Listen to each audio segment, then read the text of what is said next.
Well, howdy, howdy, howdy, nearly senior citizen here. Greetings, boys and girls, and welcome to this. It is 7:32 a.m., which means I am late. It is Sunday. It is the 26th of March. Yes, indeed, I'm late. I woke up a little before 5:30, about 5:27-ish, something like that. Turned off my alarm. Pain woke me up. So I've been up since 5:30. It's been a busy day. I had to run an errand. Let's get myself more centered. Still got to move the bookcase back there so it's not right directly behind me. But I had run some errands. I hopefully will sleep better tonight. I managed to get a mattress topper. It's a 4-incher, so I'm not quite sure how my sheets are going to even fit on my bed, but we'll work on that.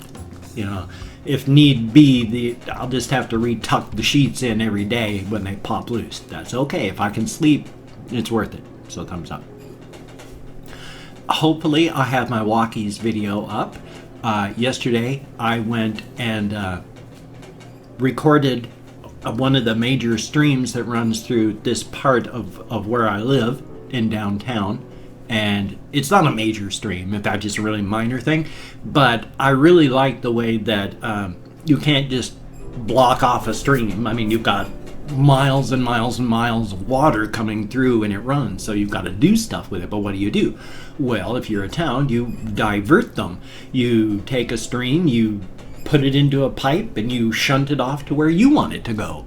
And so there's streams that pop up inside of towns and then, show up for a while and then dive back down underground again. We've got a couple of those in Shelton. I think they're really cool. So I've traced one of those for part of the walk in Shelton here for y'all. It's kind of cool. I really like them. Shelton isn't really that awesome of a place. In fact, it's not awesome at all. It's a really small town, less than 10,000 people. It's dying on the vine. I mean, downtown is dying, and so it's just typical small town America. But it's got these little streams and stuff, and like every town does. I mean, even places like New York City, there would be all these, except they didn't divert any of them back up to the surface again. They're all underground. Everything's underground there. It's kind of sad, but what are you gonna do? I mean, so I got the Walkies video, and that's cool. And do I have anything else that's really going on? Not really. I've just been living. I stayed up. Well, last night I was going to go for a walk again around 6:30, 7 o'clock. Excuse me. Came upstairs and then went into kind of a daze for a few hours. I was watching videos with my headphones on and just sort of half awake, half asleep. I don't remember but maybe 15 minutes of it before one of my housemates who thought I was on a walk was going, gosh, I keep hearing noises. I'll check upstairs. And then son of a gun, there I was in here asleep, and half asleep, half awake, because I was clicking something and he went, you in there? And I went, and then it was like, oh, I thought you were gone. It's like, oh, thank you for waking me up. God, I've been trapped. So, and then after we did some TV stuff, watched TV, American Dad, one of my favorite animated television programs. I like animation a lot. In fact, a lot of my favorite things throughout my life have been animated. And so, I like, what is that? It's the one with Peter Griffin, Family Guy, American Dad. I used to watch the Cleveland Show. I like Seth MacFarlane's stuff. He's a real smart ass, and he's also really smart too.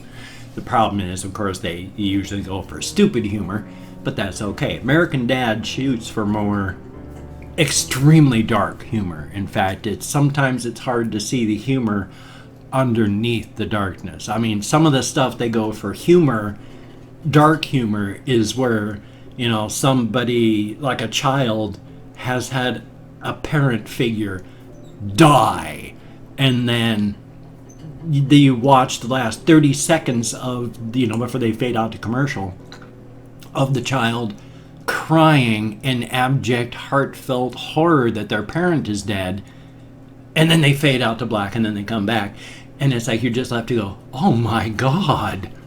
And so sometimes the humor is hidden too much underneath the darkness, but I'd rather have that much darkness than not. I mean, humor has to push the envelope, or it's not. It has to. It's the difference between growth and stagnation, between comfort and just being in the same rut and not doing new things, and breaking out of the box and doing new things. Yes, just doing safe stuff is fine, and there's a market for it, and people will listen to it, but it's safe. You're not doing anything new. When you take that edge and you push, and you really just shove at the envelope, to the point that, yes, maybe half your stuff that you're doing for humor loses the humor entirely. It's just shock or horror. But you're pushing and trying to find that joke and that horror, and anything can be funny. I mean, I'm not one of those that would say, oh, this subject can't be funny, because there have been so many comedians out there like Louis C.K. that has made a funny rape joke that even hardcore feminists say, that's how you make a rape joke funny. So it can be done, and you always have to push, because it's growth versus stagnation. You can be happy and safe and not get out of your box, and sure, there's people that'll be happy with it, but growth is important. And whether it's personal growth or it's external growth where everybody else can see things happening and you're rewarded for it or unrewarded, or however that works out. It's just, growth is important. That's why I've changed up a whole bunch of stuff in my channel even before I moved, because I was comfortable in my format for like my reaction videos.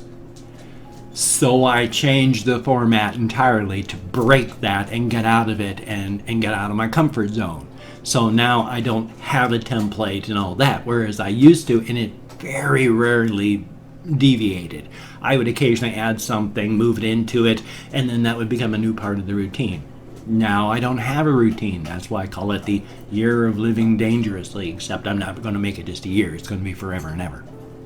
So thumbs up. I don't want to be anyone that I'm not, but I also don't want to just be comfortable. Stagnation versus growth. So comfort is nice, routine is nice, but you gotta kind of push things up, change things, and always push the envelope. You may not be rewarded for it. You may fail miserably. In fact, you may fail miserably 9 times out of 10. But you have to at least attempt. Because that one time when you do manage to go, oh, I did it, you've bunked up to another plateau. You've grown, you're at that new plateau. Now you have to grow again, and you have to keep pushing. That's life. Which is amazing, too, because the one constant they have found in the universe is like entropy. Everything falls to a lower rest state. Things become less complex over time. Things break down into their lower rest state. I mean, that's matter does that. You know, there's on the macro scale as things slowly settle in and get closer to the earth, and you know, things settle and they get tighter in, but even over mass amounts of time, that is true as well, because things, well, even matter breaks down over time. I mean, when virtual particles pop into existence, when they get too close and they are together, they can form an event horizon and poof, they black hole themselves out of existence. And when that happens, you have a net loss of physical matter. So in time, things break down so that nothing's left. The natural rest state is to just entropy, breakdown, fall, lowest rest state. Life is different, and we're not quite sure why. Because out of everything that happens to life as time goes on does not get simpler, it gets more diverse. it breaks out. It just explodes into massive amounts of, well, non-rest state, not simplistic. More and more break down into greater complexity. We don't understand why. That doesn't make sense, quote unquote, with the the natural laws of the universe. So there's a lot to learn about the universe still, which is awesome. Math is everything. The universe is math, we are math, but we're always learning more. I only pointed out the math part because math is really important, and yes, the entire universe is math. I mean, everything is numbers. Everything is numbers and math, and you can break down the universe that way. And it's true. It's very important. I wish more people would understand that, but life is life. I mean, I understand that math is everything and math is extremely important, and I have so much trouble with math. I barely graduated high school because I couldn't understand math. I got A's in everything. I barely passed beginner's algebra, which you had to have to graduate to get out of high school, because math doesn't make sense to me. I can't do it. I mean, simple arithmetic and all that is easy. I can add numbers in my head. And when I worked in the Air Force, because even back then, I would write with this hand and I would use this hand on my calculator, because I worked in travel. And so you calculated everyone's travel vouchers. Everybody would go write, drop, tap, tap. Oh, that's the number. Pick up pen, write, drop, tap, tap. I would get the forms in front of me, type out stuff on my calculator with this hand, and then write it with my right. So I'm dippity, right, and I'm able to do that. Luckily, I was able to do that all my life, which is why now, with this bloody thing being 80% use, 20% paralysis, it's like a club with fingers. I had abraded my radial nerve here. In fact, if you go back in my vlog videos and such, you'll find a time when my hand was paralyzed completely, did not work at all for like 9 months. It was just dead. But it's come back to 80% use, 20% not. Amazing. So it's a good thing. And now I'm going to take a brief moment and drink some lemonade because I'm very thirsty.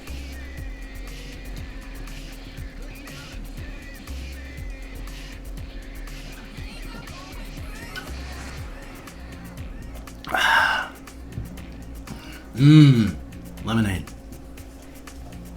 No, excuse me. I drank a little bit of water and a little bit of lemonade, and so now, of course, my stomach is not quite sure if it's happy or not. I've got to get my stomach and body checked on at the VA. I'm hoping I'm not riddled with cancer. My body does have a predilection for cancer, I've discovered. Come on, burp or something. Well, anyway, because way back when, in the beginning, early part of my marriage, I'd had to have a colonoscopy at the VA. They removed 3 polyps and biopsied them. They were pre-cancerous polyps, which means they were going to become cancerous polyps, which means if they hadn't removed them, I would be dead by cancer now already. But they did. They snipped them off, checked them, discovered they were precancerous. I'm fine because of that, thank goodness. I've had colonoscopies since. I'm due for another one. A colonoscopy, of course, is when they slightly drug you and then take a long tube and they shove it up your backside and they take a look at your colon to see if you're in good shape or not. You have to take a mass laxatives the night before to clean out your digestive system so that they can take a look and see. I mean, you have to take a whole bottle of laxative when normally that bottle is something that will last you a month or more. You take it all in one night and boom, it cleans you out. There's nothing left inside you. And then they take a look at your inner colon. Well, inner, the lower colon. It's your upper colon, the small intestine. Nobody knows how to look at that one yet except all the cameras. I mean, that's 70 feet of intestine that they can't even get to unless they cut you open. So, but at least this one, they can stuff a tube in you and take a look. Because they did that, they pulled out those polyps, and I'm okay. But now I need to quickly go through and thank 20 to 25 commenters. I am so late. So I'm going to thank 20 to 25 people for leaving me comments. Good comment, bad comment, indifferent comment, does not matter. I'm just thanking you for leaving me a comment.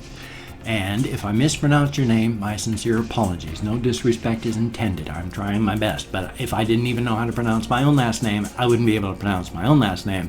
And my last name is pronounced exactly the way it's spelled. So I do my best. So first off, if you would like a shout out, just let me know. I did not see any shout outs here. So my apologies. Gosh, my tummy. I don't have any dedicated outside shout outs, but if you'd like one, just ask. So Maddie Metz, thank you very much. And Charles Gill, thank you. With Dayton Risen, thank you very much. And Brandon Kelly, thank you very, very much. Elite Shooter, thank you very much. KZ Nation, greatly appreciated. And General Badass, thank you very much. And then there's Project Solaris, very cool. Julian Grawl, thank you very, very much. And then there's Ryan. Thank you very much for the comment. Caden Walchi, W-L-T-J-E. Thank you very, very much. And David Montañez. Thank you very much. Greatly appreciated. Midnight Murder 99. Ooh, pretty good name. Jamie's Division. Thank you very much. Big Tool. Thank you. Maiko 134. Thank you very much. And Talon Fang, ooh, pretty cool. Thank you very much. The Horror Files, another shout out. Thank you very much for being such a kind commenter. I've loved our comments and conversations in the comments. Thank you. And then there is Aw1507. Thank you very much. And Just Demi. Hello, Just Demi. Thank you very much. Greatly appreciate it. Mexer's Music. Thank you very much. I know it's the same thing, thank you very much, but I don't know how else to say thank you very much without saying thank you very much. So, thank you very much. And then The Ramblers, thank you, greatly appreciated. Filmos, no, like this, 3. Filmos, thank you. And Daniel McPherson, now we're up to 4. Thank you very, very much, greatly appreciated. And then there is Jose C. Thank you very, very much. Greatly appreciated. Absolutely every single one of you. I love thanking you people for leaving me comments. It is a great thing. You get me out of my own head into the world, and that is an awesome thing. I'm at 18 minutes and change, so if you could check out my links down there in the show more, that would be awesome. Check those out. And then if you could toss me a like, I do appreciate all the positive validation I can get for my existence. It's a good thing. Thank you very much. And of course, if you could subscribe to the channel, that too would be awesome, but only if you're down with it, because pity subscriptions are not needed, not wanted. They don't help me. They don't help you. They don't help anybody.